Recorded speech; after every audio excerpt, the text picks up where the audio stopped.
My name is DJ and I'm crazy enough to start a Pokemon business during the bull run. In fact, the peak of the bull run in late 2025. So if y'all have any suggestions for me, this is my first Pokemon business ever. Besides like, don't do it, dude. But I mean, you could say that if you want in the comment section below. But I'm gonna be talking about a lot of things like my business plan, my inventory, kind of where my thought process is, everything in between, pros, cons, and just kind of my journey, documenting everything for DJ's Poke Center. Okay, so the first thing we're gonna talk about is inventory. Currently, I have invested in sealed product only, $18,098. That's prismatic, very heavy into prismatic. I'm a big fan, man. I've been buying these anywhere from $80, $85, $90. The most I ever paid for like 10 of these was $100, but that was the most I ever paid. My average is about $90 flat. I would say roughly in there. That's after shipping, taxes. I don't really do a lot of purchasing off people unless it's like in person. I'm really not that guy that goes online and buys stuff. Not saying I haven't done that, but that's not really how I get my inventory. It's mostly from Facebook Marketplace. In total for my inventory, I paid $14,683. And at the moment, if I were to get 100% fair market value, that'd be $3,415 net, which isn't going to happen at the moment because I'm not selling at the moment. I currently have 140 ETBs. We'll go over what those are in just a moment. We have 5 Pokemon Center, and then we also have 5 of the prismatic SPCs. So the Pokemon Centers, this is a tough one for me, and I kind of just want to keep those. Maybe eventually I will end up selling those. I put it into the numbers, though, you know, I want to get rid of the kind of base ETBs a lot more because I don't think they'll hold the value quite as well. But obviously Pokemon Center is more of like the investing side for me. But hey, if the price is right, who wouldn't sell it? Okay, so to give you a rundown of the ETBs that we're starting this business off with, I have 59 prismatic. Again, that is not Pokemon Center. I have 37 white flares. The reason I have so many white flares, honestly, because I've got them all for MSRP. Really, I've been paying like 60, 65 at the most for most of them. So yeah, I have 37 of those. Black Bolt, I have 8 and 1 Pokemon Center for that. The reason I don't have that many Black Bolt simply is because me and my kids opened way too many. We'll get into that in just a moment. Twilight Masquerade, I have 11 for the store. Shrouded Fables, I have just 2. Journey Together, which has actually been going up a lot. It's actually worth 80 bucks now. We paid MSRP like 60 bucks, if not a little bit less for a couple of these, and I have 6 of those. For the Surging Sparks, this is my 3rd biggest ETB at the moment. We have 16 opened, and then for the Costco bundles, we have 7 of those right now. The Lucario Sam's Club box, I think these are going to be the next blooming waters for what 151 was. I definitely think this is going to be the go-to because the packs, if you got them for MSRP, were just shy of $4. I mean, that's insane. I think it was like $3.90. Even if you buy these for $100, $110, I think the packs come out to $6, maybe $7 at the most, which is super cheap for prismatic. And long term, yeah, I think these suckers are gonna boom. And so yeah, I've opened 4 of these with my kids, but I have to have some self-control, man. As cool as it is opening up prismatic, it also sucks opening up prismatic. So that's the inventory that you see on camera when I make YouTube videos. And then I also have a bunch of prismatic up here. I've already included those numbers. Like I said, I have 59 prismatics. If you look in here, white flares, got some of the holidays. I'm gonna open up a couple of those with the kids, a couple tins on the end, Mewtwo. This is some prismatic surprise boxes. There's a case here. Here's a case of the SPC. This was sealed, but I accidentally opened it like a dummy. And then in this corner for the business, this unfortunately is all the product I've opened. I've opened way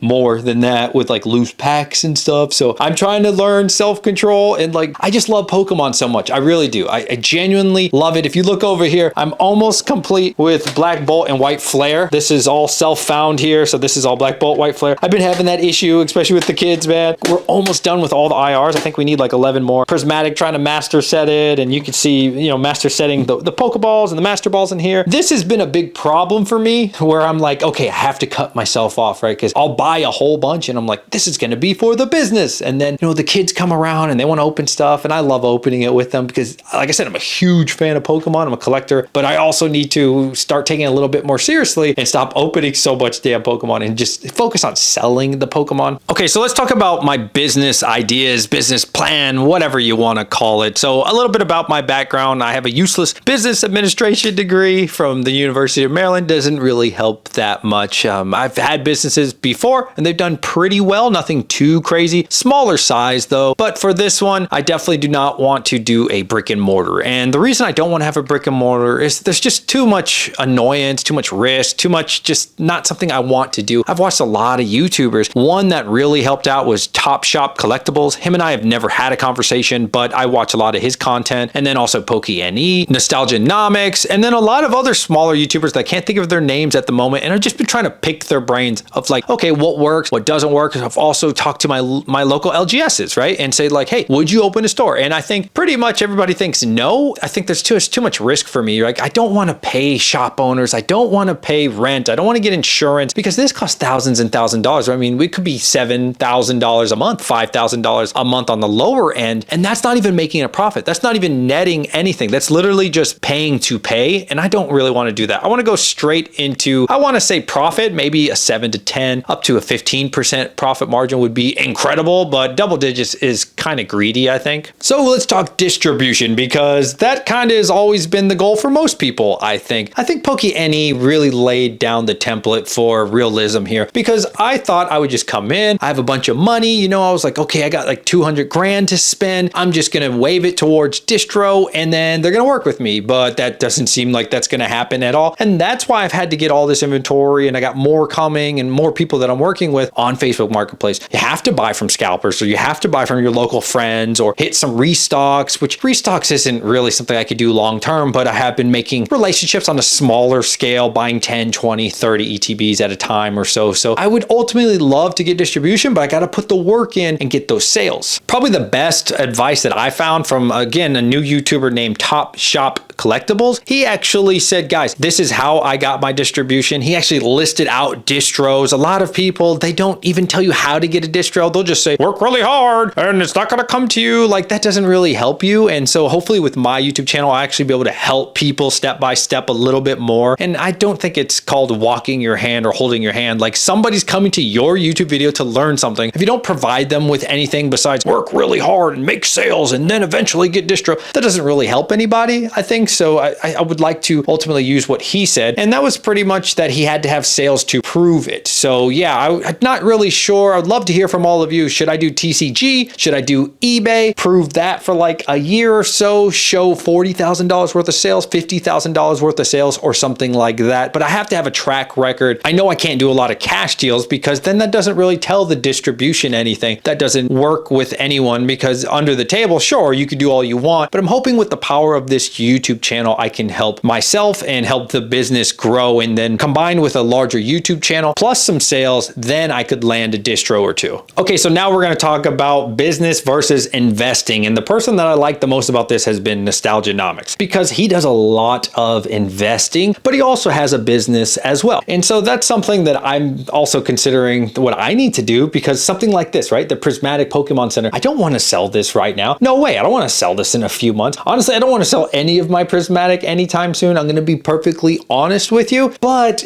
you know, you do got to sell it. So that's why I think, okay, I'm going to have to do some investing. And then there's also going to be the business on the side. So the store is what matters, but if I sell everything and I make 8 to 10%, that's awesome. But then when do I ever really get 50% gains, 100% gains, 200% gains, life-changing money? I'm also going to have to do that on the side. And then of course I have my personal collection, which again, I have a lot more than this. If you look down here, man, I have everything for Black Bolt, White Flare, and Prismatic, and other sets in other places in the house. And that's something I have to slow down, trying to wager all of them. The thing about it is with my job, I'm going to retire in a little bit less than 4 years. It's 3 years, 11 months. I'm going to fully retire, get paid the rest of my life. Having a little bit under 4 years left gives me enough time that hopefully this business grows to where I want it to be. I think that's a realistic number, considering 3 years, 4 years isn't too unrealistic. I think if it was doing 6 months, 12 months, and certainly 24 months, I wouldn't feel as comfortable. But knowing that I have a lot more time to make this business work, I think it's going to be really beneficial to me and my family. So I've thought long and hard about selling singles, and I do want to sell singles a little bit, but not too much. This would be really annoying. I think selling larger cards honestly isn't that bad, and I wouldn't mind it. You know, your Flareons, your Umbreons, your larger $300 plus cards, maybe even $100 graded cards, stuff like that would not be too bad, and I wouldn't be against that. But really, I don't want to deal with like 50-cent dollar cards, $5, even $10 cards. It's just too much work. It's too much shipping. It's too much effort. I don't want to do that. I want to sell the dream, right? The pickaxe. During the gold rush, I don't want to be the person going for gold long term, picking it myself and opening all this product. I want to sell the mystery. You can buy this and potentially you could get your Umbreon. I think is a much more sustainable sustainable business model for me. And that's not for everybody, right? A lot of people want to sell singles. And again, they don't mind the effort, but I don't want to deal with customers on that certain level because, what if I say it's a near mint or I say it's lightly played and they feel like it isn't and they want a refund. And now my reputation's on the line because I thought it was an 8, but it really got them a 6. I think it's a little bit too much. I think with sealed product, it's so much better for me in what I'm trying to accomplish, right? Here you go. This is your Shrouded Fable ETB. Good luck to you.